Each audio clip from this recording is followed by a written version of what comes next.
Coaching centre, DDS, आसरा और आरक्षण कोचिंग सेंटर। तो लगातार सवाल जी न्यूज ये कर रहा था कि छात्रों को क्या भड़काया जा रहा है, और उसका जवाब अब जांच में सामने आ रहा है। किस तरीके से 18 जून को रेलवे स्टेशन पर जो हिंसा भड़की, उसके पीछे एक साजिश थी, कोचिंग सेंटर्स इसमें शामिल थे। एक तो भारत बंद की कोई अधिकृत सूचना किसी भी स्रोत से हम लोगों को नहीं थी। जो सोशल मीडिया और अन्य माध्यमों से बस ये संज्ञान में था कि भारत बंद का आह्वान किया गया है, तो उसको लेकर के हम लोगों ने पूरी तैयारी की है और अभी तक पूरी तरह से शांतिपूर्ण है और कोई असर नहीं है भारत बंद का। और शांतिपूर्ण ढंग से जो लोग भी विरोध प्रदर्शन जहाँ भी करना चाहते हैं कर सकते हैं, लेकिन आगजनी और हिंसक घटनाएं, तोड़ फोड़, ये सब उचित नहीं है। और ये कोई भी अटेम्प्ट कहीं भी करेगा तो उससे बहुत सख्ती से हम लोग निपटेंगे और इसके लिए हम लोगों ने पूरी तैयारी करके रखा है। क्या पटना में धारा 144 इम्पोज की गई? उसकी आवश्यकता नहीं है। हम लोगों ने असेसमेंट किया है उसका। न तो इंटरनेट बंद करने की आवश्यकता हम लोगों ने महसूस किया और न ही धारा 144 की आवश्यकता महसूस किया। आवश्यकता के अनुसार हम लोग कार्रवाई करेंगे। चूँकि राज्य की राजधानी है, कैपिटल टाउन है, तो बहुत सारी चीज़ों को ध्यान में रखना होता है हम लोगों को। तो उसके बिना ही हम लोगों ने कंट्रोल किया है बहुत ही प्रभावी ढंग से, और अभी भी तैयारी हम लोग करके रखे हैं। शांतिपूर्ण ढंग से लोग जहाँ भी जो भी अपना विरोध प्रदर्शन करना है करें, लेकिन तोड़ फोड़, हिंसक घटनाएं नहीं करें। इससे हम लोग बहुत सख्ती से निपटेंगे। प्रशासन एकदम अलर्ट है और साफ कर दिया गया है कि किसी भी तरीके की हिंसा को अंजाम देने वालों का हश्र बुरा होगा। इस वक्त बिहार के मसौड़ी से जो इंपॉर्टेंट जानकारी मिल रही है वो हम आपको बता रहे हैं। हिंसा भड़काने के आरोप पे 4 कोचिंग सेंटर का नाम सामने आया है। यथार्थ कोचिंग सेंटर का नाम सामने आया है, डीडीएस कोचिंग सेंटर का नाम सामने आया है, आसरा और आरक्षण कोचिंग सेंटर का नाम भी सामने आया है। तो इस वक्त की बड़ी खबर, जिस तरीके से अचानक हिंसा भड़की, उसके बाद कोचिंग सेंटर्स की भूमिका संदिग्ध थी, और ये 4 नाम इस वक्त आपकी टीवी स्क्रीन पर, ये नाम देख लीजिए। यथार्थ, डीडीएस, आसरा और आरक्षण कोचिंग सेंटर। और आरोप क्या क्या हैं इन कोचिंग सेंटर्स पर वो भी हम आपको बता रहे हैं। छात्रों को भड़काने का आरोप, ट्रेनों को जलाने का आरोप, यहाँ पर थाना फूंकने का आरोप, उसके लिए उकसाने का आरोप, साथ ही सरकारी गाड़ियों को जलाने को भी यहाँ पर उकसाया गया और पुरानी बहाली के लिए बरगलाया गया। छात्रों को भड़काने का ये लगातार आरोप लग रहा है। अग्निपथ योजना को लेकर जिस तरीके से बिहार में हिंसा भड़की, उसके बाद जांच में जो नाम सामने आए हैं उनमें 4 कोचिंग सेंटर्स के नाम आए हैं। लगातार जी न्यूज पर हम आपको वो 4 नाम दिखा रहे हैं, यथार्थ, डीडीएस, आसरा और आरक्षण कोचिंग सेंटर। और आरोप जो इन कोचिंग सेंटर्स पर है वो भी आप अपनी टीवी स्क्रीन पर देख रहे हैं। ट्रेनों को जलाने का आरोप है, हिंसा भड़काने का आरोप है, थाना फूंकने के लिए उकसाने का आरोप है। छात्र जिस तरीके से सड़कों पर आए, वहां पर सरकारी संपत्ति को नुकसान पहुंचाया, रेलवे की संपत्ति को नुकसान पहुंचाया, आगजनी की। ये तस्वीरें देखिए, 18 जून 2022 की तस्वीरें, जब बिहार जल रहा था। और अब जांच में एक एक परत खुलती नजर आ रही है और कुछ कोचिंग सेंटर्स के नाम आए हैं जिनमें यथार्थ, डीडीएस, आसरा और आरक्षण कोचिंग सेंटर के नाम शामिल हैं। तो बड़े आरोप इन कोचिंग सेंटर्स पर, लेकिन प्रशासन अब अलर्ट, किसी भी तरीके के विरोध प्रदर्शन को हिंसक नहीं होने दिया जाएगा। बढ़िया।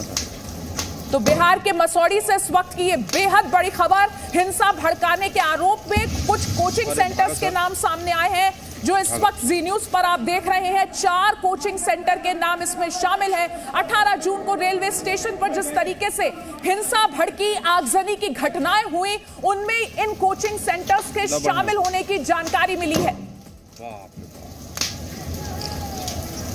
18 जून की हम तस्वीरें आपको दिखा रहे हैं, किस तरीके से धू-धू कर सरकारी संपत्ति को नुकसान पहुंचाया गया, जलाया गया।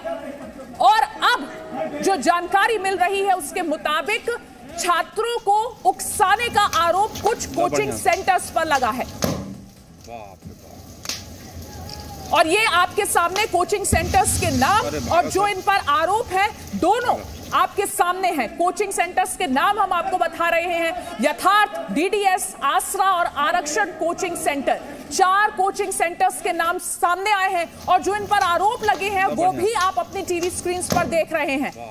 थाना फूंकने के लिए इन कोचिंग सेंटर्स में छात्रों को उकसाया, सरकारी गाड़ियों को जलाने के लिए कहा गया इन कोचिंग सेंटर्स पे, पुरानी बहाली की प्रक्रिया को दोबारा लाया जाए इसके लिए छात्रों को बरगलाया गया, छात्रों को भड़काया गया, छात्रों से कहा गया ट्रेनों को जाकर नुकसान पहुंचाया जाए, आगजनी की घटनाओं को अंजाम दिया जाए।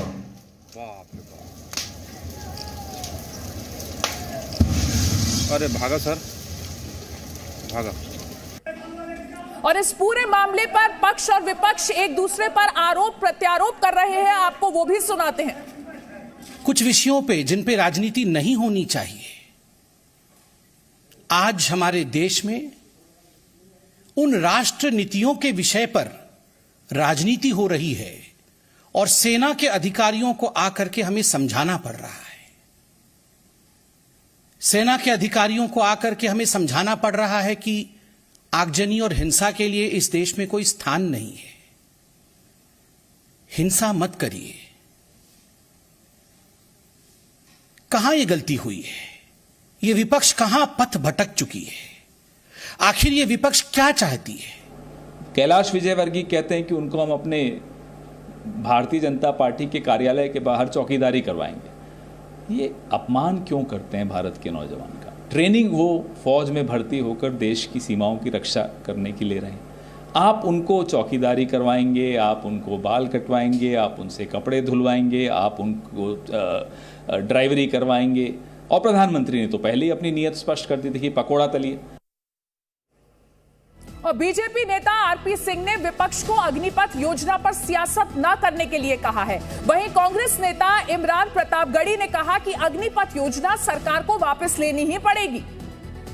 प्रधानमंत्री जो अपनी बात कहते हैं उससे वो वचनबद्ध रहते हैं और अग्निपथ की बात नहीं है। जहां तक अग्निपथ की बात है, वो अलग से एक आर्मी को मॉडर्नाइज करने का तरीका है, वो उसमें राजनीति मत करें। सरकार ने 2 संशोधन किया, इसका मतलब गलतियां तो हैं और संशोधन होंगे, फिर और साबित होगा कि गलतियां हैं। इसी तरह से कृषि कानून के फायदे गिनाने के लिए भी कृषि मंत्री को और किस किस सेक्रेटरी को उतार दिया था भारतीय जनता पार्टी सरकार ने, लेकिन अंततोगत्वा क्या हासिल हुआ? 700 किसानों की शहादत लेने के बाद आपको कृषि कानून को वापस लेना पड़ा। ये स्कीम भी आपको वापस लेनी पड़ेगी क्योंकि युवा मानेगा नहीं। और बिहार के मसौड़ी से इस वक्त की बड़ी खबर जो आ रही है वो हम आपको बता रहे हैं। हिंसा भड़काने के मामले में 4 कोचिंग सेंटर्स की साजिश के बारे में जानकारी मिली है।